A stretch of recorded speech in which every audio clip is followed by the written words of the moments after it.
ಇದನ್ನ ನೀವು ಕೇಳಲೇಬೇಕು. ಇಂಡಿಯಾದಲ್ಲಿ 70% ಆತ್ಮಹತ್ಯೆ ಮಾಡ್ಕೊಳ್ಳೋದು ಮೆನ್. ಆದ್ರೆ ಯಾಕೆ?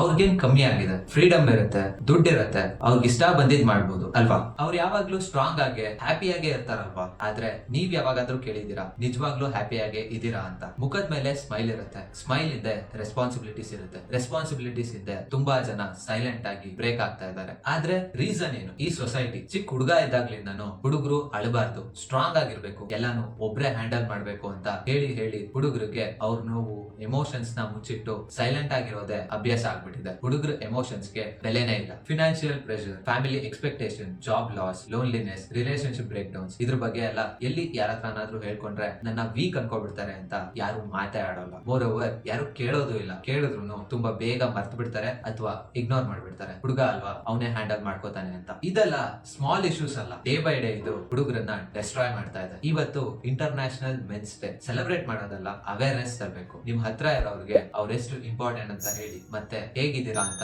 ಒಂದ್ ಮಾತು ಕೇಳಿ ನೋಡಿ.